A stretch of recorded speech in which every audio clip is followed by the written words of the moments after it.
But first, a big splashy hire by Bowling Green. We remember Scott Loeffler left to go be the quarterback's coach at the Eagles. Not a lot of panic on our part, especially given what that opportunity would be. And what we said, the Bowling Green job and life in the MAC over the course of Scott Loeffler's time there, when he joins, right as the transfer portal becomes a thing, now all of a sudden MAC schools are getting rated by all their best players, like basically every single season.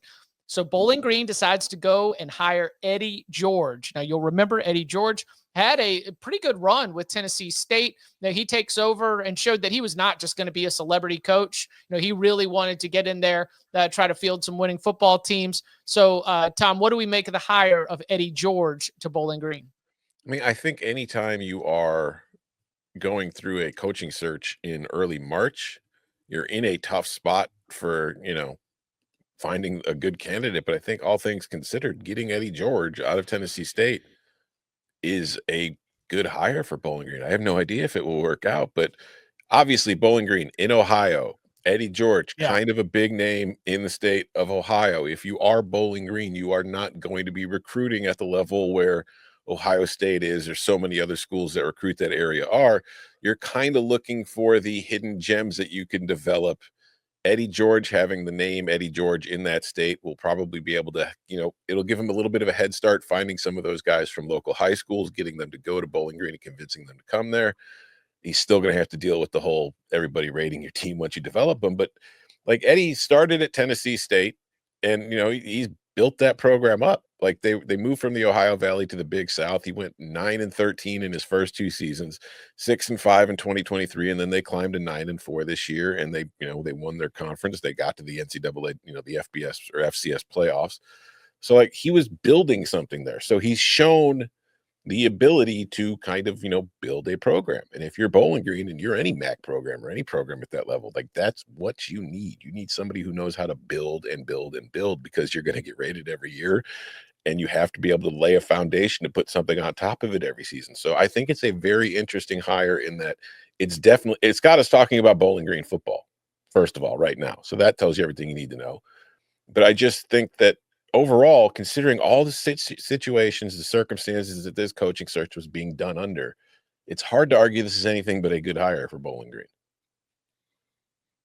I agree with almost everything you said. I think the resume is great. The branding is great.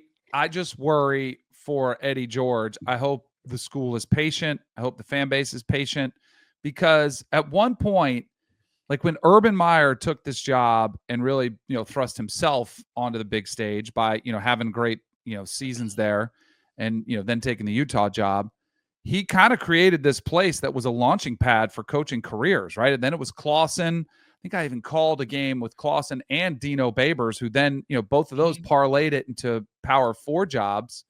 So, like, I worry about a lot. The late window, the fact that he's coming in so late, the fact that the group of 5 gap is widening even more.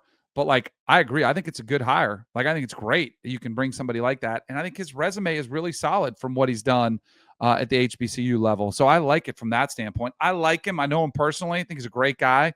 I just think it could be a little bit bumpy early until things kind of steady. And then, like, once we get to some system where it's just more continuity and maybe there's not so much movement, then I think you've got a chance to compete. I think he's proven that he can build up a winner. I just think it could be a little bit bumpy getting there. Yeah, and I do think Bowling Green will have patience. Like, if you look at their history, they've been a patient school with their coaches. Like, Urban was only there for 2 years, but then Greg Brandon came in. He was there for 6 seasons, although he got off to a very good start with a roster that was built by Urban Meyer. But Dave Clawson was there for 5 years. Dino Babers was there for only 2 years, but that was because he left.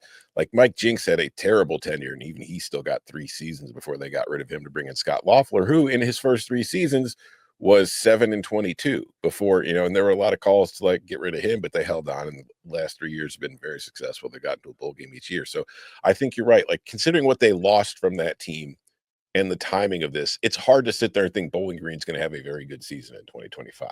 But I do think that they'll be patient with it. And plus, I think Eddie George's name and profile gives him some patience from the school too. Yeah, 100%. Hey, how about this from our friend Raymond in the tailgate? An A hire to C+ school. instead of C+ for all the hires, say, you know what?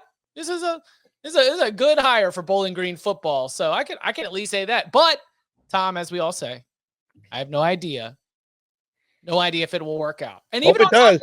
It's the MAC. Yeah. Random number generator every single season. But I'll be looking forward to watching some of Bowling Green. We, of course, have a lot of those MAC games on the mothership CBS Sports Network. So we'll be getting some Eddie George time slot champs. How many yards do you think Eddie could rush for in the MAC next season?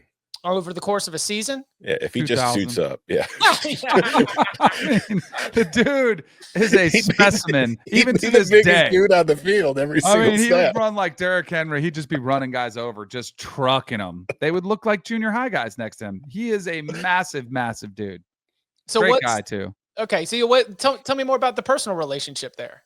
So, I mean, we were the same year. He won the Heisman my senior year. Right. So I, did a lot of the functions with him. And then even in media, I've interviewed him several times since then, run into him in New York at various, Heisman dinners and stuff.